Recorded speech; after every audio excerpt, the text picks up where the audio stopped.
بینندگان عزیز سلام، برنامه نوبتی داستان است و اینجا آماده هستیم پیرامون یکی از بخش‌های اثر بی‌زوال ابوالقاسم فردوسی داستان‌های شاهنامه صحبت داشته باشیم. در مهمانی ما هستند بهروزی ذبیح‌الله، نامزد علم‌های فیلولوژی، مدیر شعبه ادبیات معاصر انستیتوت زبان و ادبیات به نام ابو عبدالله رودکی. شما رو با برنامه خیر مقدم میگویم. تشکر زیاد.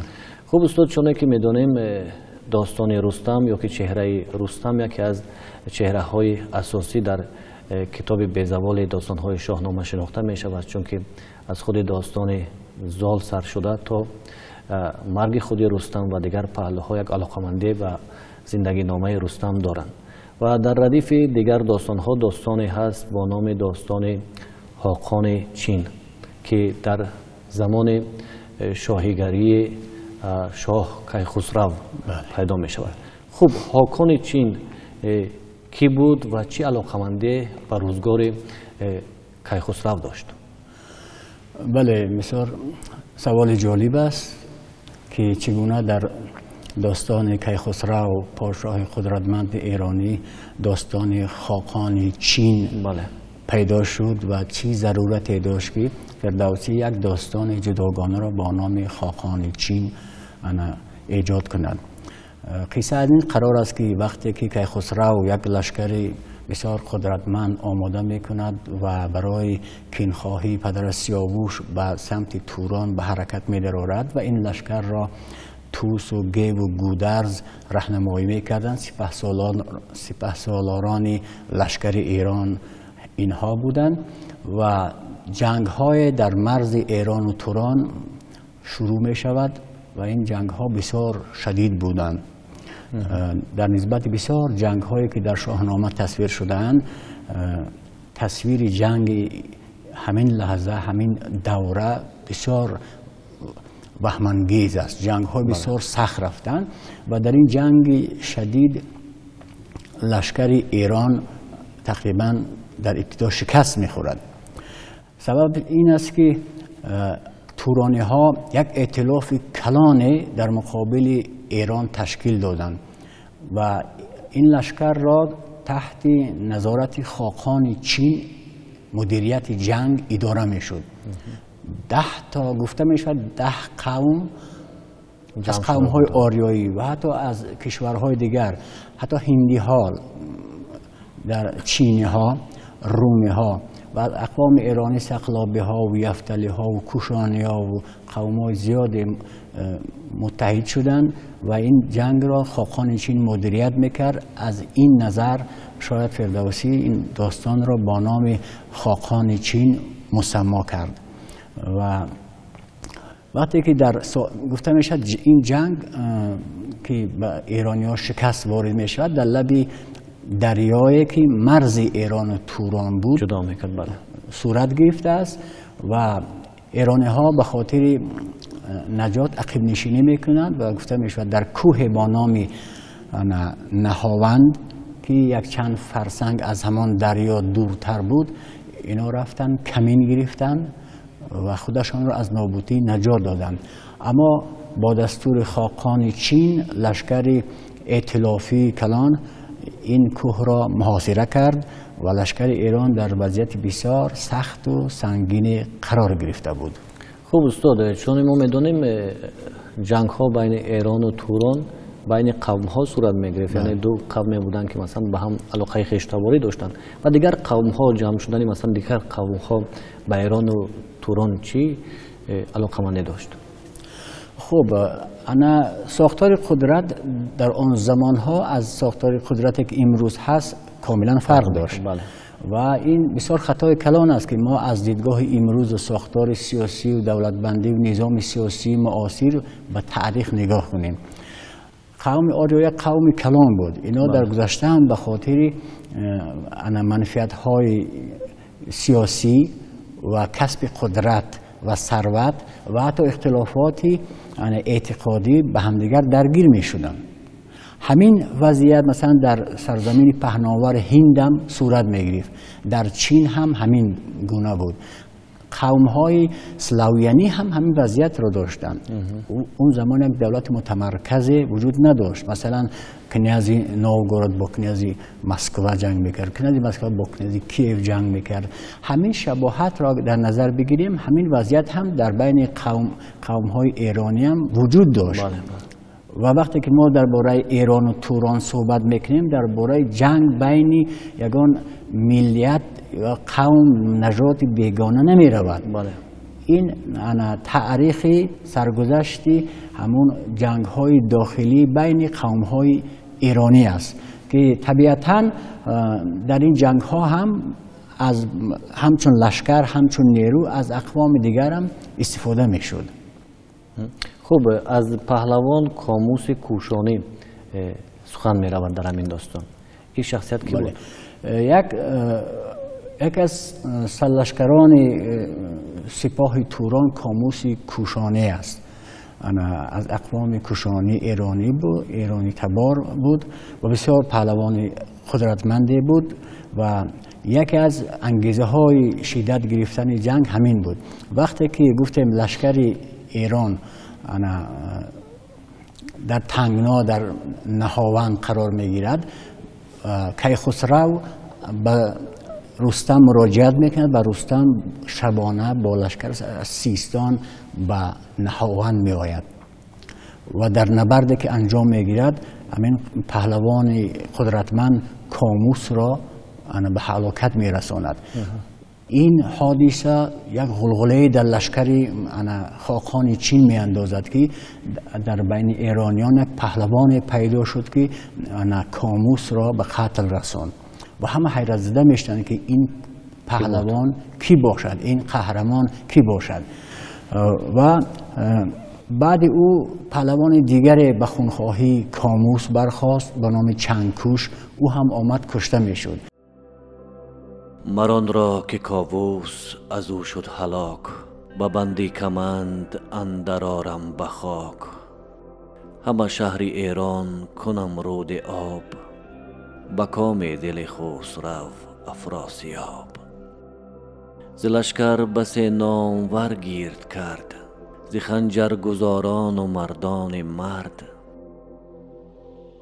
در همین جنگ های ابتدایی رستم خودش را آشکار نمیکرد، معرفی نمیکرد، زیری گویا یک چتر می جنگید و هیچ کس نمیدونست که این پهلوان کی است. خود همین وضعیت یک نگرانی را در لشکر تورانیان به خصوص هراس در دل خاقان چین برانگیخته بود. چرا رستم خودش را معرفی نمیکرد؟ من فکر میکنم این یکی از تاکتیک های جنگی رستم بود که در جنگ های دیگر هم، مثلا در جنگ با اسفندیار هم از این تاکتیک استفاده میکرد، یا که در جنگ در زمانی که میخواست کاووس رو در مازندران از اسارت بیرون کند، 7 خان رستم رو که طی میکرد، در آنجا اگر توجه کنی رستم از بسیار حیله و تاکتیک های جنگی عجیب غریب استفاده میکند که سبب پیروزی او میشود. دومی که رستم هر نفری رو که برای معرفی او روان میکردن میگفت که بعد فقط با پیران ویسه من خود را معرفی خواهم کرد. پیش از پیران ویسه هومان برادر او را میفرستند، او میاد صحبت میکند، رستم خودش رو آشکار نمیکند و دستور میدهد که بعد پیران ویسه به میدان بیاید تا او خود را آشکار کند و بالاخره خود پیران ویسه به نزد رستم میآید و رستم خودش را در همانجا رسما آشکارا معرفی میکند که من رستم هستم و به کینخواهی سیاوش آمدم. وقتی که سخن بالای بس کردن جنگ بین توران و ایران می آید، رستم اونجا پیش شرط ها میگذارد. همین گونه همین پیش شرط ها با کدام خاطر بودن و چی داده می توانستن به هر دو کشور؟ از پیران خواست که تمام قاتلان سیاوش را یکم معرفی کنند و به دست عدالت بسپارند، به دست ایرانی ها بسپارند تا آنها قصاص سیاوش را بگیرند. از ما گروهی زره و دیگر که اینا خیلی هاش هم از نزدیکان خود پیران ویسه بودند. دوم، تمام غنیمت و اسب و دیگر دارایی هایی که سیاوش هنگام مهاجرت به توران زمین همراه 1000 پهلوان ایرانی برده بود، اینها باید دوباره به ایران بازگردانده شوند. و رستم در فردوسی چنین به نظم آورده است همین مسئله را که میگوید که رستم به پیران میگوید که اگر آشتی جوست خواهی همه، بکوشی که این کینه کاهی همه، نگه کن که خون سیاوش کی ریخت، چون این آتشی کین به ما بر کی بیخت. همان خون پرمایه گودرزیان، که بفزود چندین زیان بر زیان.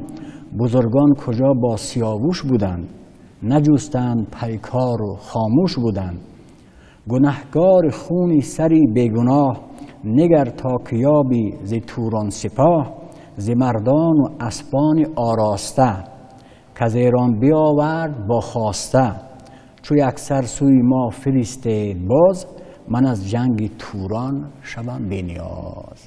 یعنی همین چند شرط رو که پیش از این ذکر کردم او به پیران میگوید و پیران برای مشورت برمیگردد به لشکرگاه خودشون، با سران توران سپاه مشورت میکنن، اما از جانب تورانیان این شرطهای رستم پذیرفته نمیشوند و حکم بر ادامه جنگ داده میشود. خب در همین ماجرا، در همین جنگ قسمت خاقان چین چی میشود؟ خب ما گفتیم که همین جنگ را خاقان چین اداره میکرد. بله.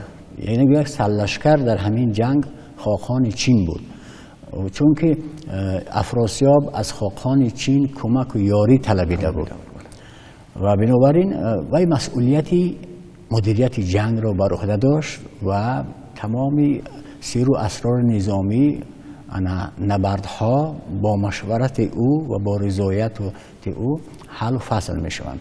حالا وقتی که شرطهای رستم پذیرفته نشد، دو لشکر ایران و توران ناگزیر برای جنگ روبروی هم قرار می گیرند و سپاه بسیار کلانه بوده است. رستم هم اهمیت این جنگ را درک می کند و به ایرانیان که از نظر تعداد و شماره کمتر بودند مراجعت می کند با یک نطق بسیار متنتن و میگوید ما چاره نداریم باید در این جنگ پیروز شویم و به اونها روحیه میدهد و این جنگ را فردوسی این گونه تصویر کرده است: چنان رزم سازیم با تیغ تیز، که مان از زما نام تا رستخیز.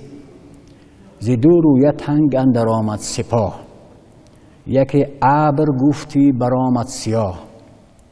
که باران او بود شمشیر و تیر، جهان شد به کردار دریای قیر. ز پیکان پولاد و پر عقاب، سیاه گشت رخشان رخی آفتاب. سنانهای نیزه بگرد اندرون، ستاره بیالود گفتی بخون.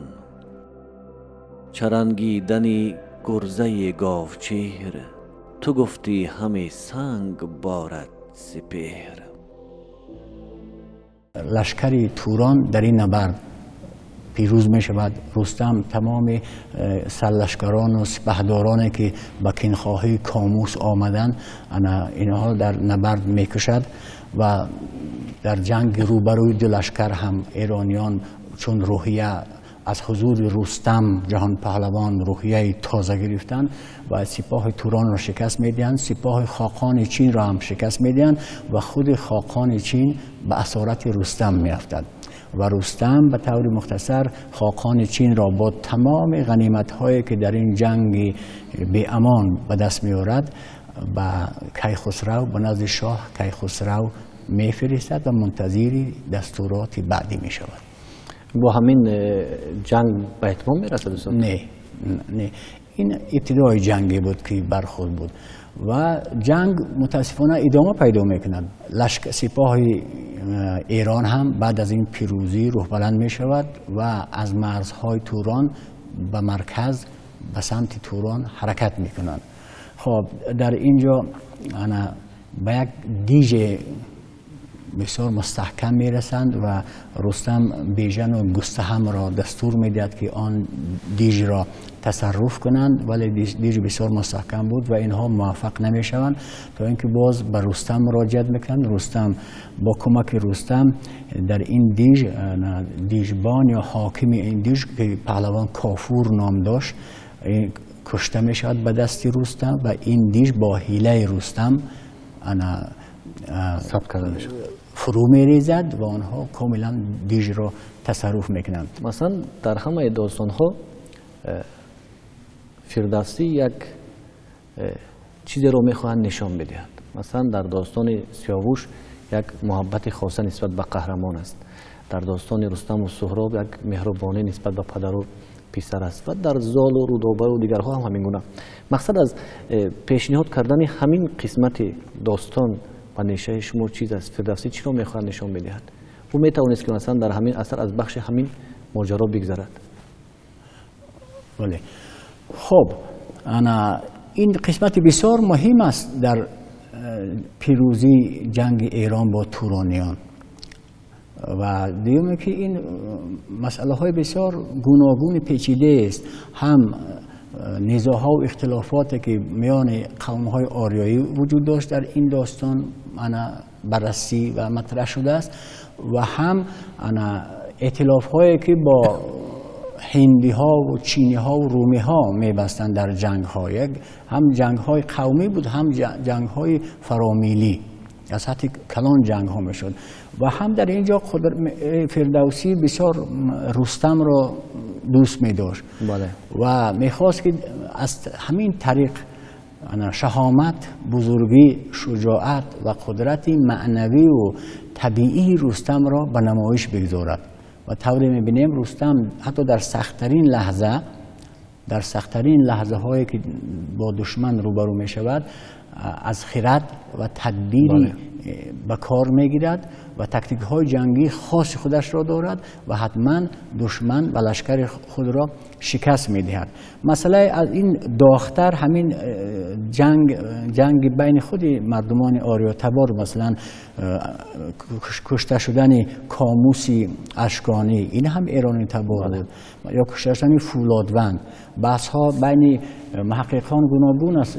بعضیا مثلا فولادوند را بلخی میگن، بعضی از اشکانیان میگن، بعضی دیگر میگن از مازندران بود.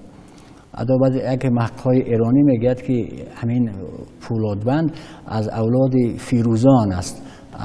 فیروزانی که با رستم در علیه عرب ها جنگید. رستم در قادسیه کشته شد و پهلوان فیروزان در نهاوند کشته شد. یکی از مبارزان بسیار سخت و میلی ایرانی تبار بود و او میگد که همین فولادوند یا پولادوند از مازندرانی بود و از اولادای همین فیروزان است. یک قصه دیگری هست که جنگ رستم با اکواندیو استاد که بود. خب همین فکر میکنم که باید یک اپیزودی جالب خاص از فردوسی که از قدرت و پهلوانی و خرد رستم را معرفی کند در لحظه های گوناگون و شروع داستان بسیار عجیب است. میگه کیخسرو با بزرگان دربار نشسته بود، در یک مجلس انس و شادی نشسته بودند که این قصه آغاز می شود. در تصویر شاهنامه میاد که سخنگوی دهقان چنین کرد یاد که یک روز کیخسرو از بامداد بیا راست گلشن بسانی بهار بزرگان نشستند با شهریار چو گودرز و چون رستم و گستهم چو برزین گشتاسپ از تخم جم چو گیو و چو روحام کارآزمای چو گرگین و خراد فرخنده. یعنی تمام پهلوانان جهان پهلوانان که از بانیان ایران زمین در پهلوی کیخسرو نشسته بودند، مجلسی انس داشتند که میگه ساعتی نگذشته بود که از چوپانان گله های کیخسرو هراسان آمد وارد دربار شد و گیله کرد که یک گورخر پیدا شده است که این گورخر به گله کیخسرو حمله کرد و این این گورخر شبیه دیو است بسیار سهمگین و شبیه شیر است بسیار خشمگین که یال اسبان را از هم می‌درد. بعد کیخسرو حیران میماند و برای بررسی قضیه و کمک کردن برای حل این ماجرا رستم را دستور میدهد. اما آنچه که ما در این بیتی که حالا خواندیم که در مجلس انس رستم هم حضور داشته است، اما در دیگر قصه و روایت هست که کیخسرو نامه می نویسد و گرگین نامه را بر رستم می برد و از او طلب کمک میکند. رستم می آید و می رود در مرغزاری که گله کیخسرو در آنجا نگاهبین می شد. چند روز انتظار می شد، پیت می برد که همون گورخر را ببیند. بالاخره گورخر را در شکل گورخر می بیند و میخواد او را با کمند بگیرد و زنده او را به نزدیک کیخسرو ببرد.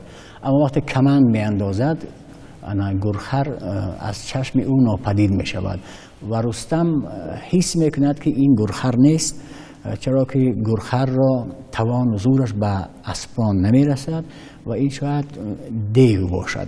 بر اساس روایت ها در همان مرغزار یک چشمه بوده با نام اکوان دیو و او یا دیو است یا پری است که خودش رو از چشم ناپدید می کند. خلاصه چند روز رستم در بین گله برای پیدا کردن اکوان دیو حرکت می کند، تلاش می کند، کوشش می کند. این اکوان دیو با همون فریب ها می گریزند تا اینکه رستم خسته می شود، مانده می شود و در لب یک چشمه می رود که بسیار مثل آبش شیرین مثل گلاب بود. از اون چشمه آب می نوشد، رخش را هم آب می دهد، خوابش می برد و باز اکوان دیو وقتی او را در خواب می بیند رستم را میاد بر می دارد به آسمان می برد. در آسمان می برد که بعد رستم افسوس می خورد که خب کار من بی نتیجه به پایان رسید. با اکوان دیو از رستم می پرسد که شما را به کوه بیندازم یا به دریا. رستم پی برده بود با خردش که این دیوان را هر چی بگویی برعکس آن را میکنند. بنابراین بسیار مطمئن گفت که مرا به کوه بینداز که پاره پاره شوم، تیکه تیکه شوم. او را وسوسه کرد و او برعکس او رستم را به دریا انداخت. میگه وقتی که رستم را به دریا انداخت، رستم در دریا آمد، نهنگانی وحشی به رستم حمله میکردند. جهان پهلوان رستم طبق روایت ها با یک دست و پایش شیناوری میکرد و با یک دست و پایش شمشیر برکشیده بود و نهنگ ها را میکشت. خلاصه از این ماجرای نهنگ های وحشی او زنده و سلامت به ساحل می آید. وقتی درباره اکوان دیو صحبت میکند یک بیتی بسیار زیبا دارد که بسیار رمزها را میکشد. میگوید که هر آن که گذشت از ره مردمی، ز دیوان شمر مشمر از آدمی. یعنی که باید در برنامه‌های آینده ما بتوانیم که همین رمز دیو را بازگشایی کنیم. در هر یک داستان شاهنامه دیو به یک معنی استفاده شده است. بله. البته این یک موضوع صحبت الله است که کوشش میکنیم با هم یک صحبت خاصی داشته باشیم و اینجا بیایید صحبت رو به انجام برسانیم، چون وقتی برنامه ما هم به پایان میرسد و البته دایر به قهرمانی و جوانمردی های رستم در داستان های دیگر باز قصه خواهیم کرد. برای اونایی که با ما صحبت شنیدنی داشته در شما منتظر هستیم. شنوندگان عزیز، خاطر رسان میکنیم که در صحبت ما بودن نامزد علم‌های فیلولوژی مدیر شعبه ادبیات معاصر انستیتوت زبان و ادبیات به نام ابا عبدالله رودکی اکادمی ملی علم‌های تاجیکستان بهروزی ذبیح‌الله و ما صحبت داشتیم پیرامون داستان رستم و خاقان چین. تا صحبت دیگر شاد بمانید.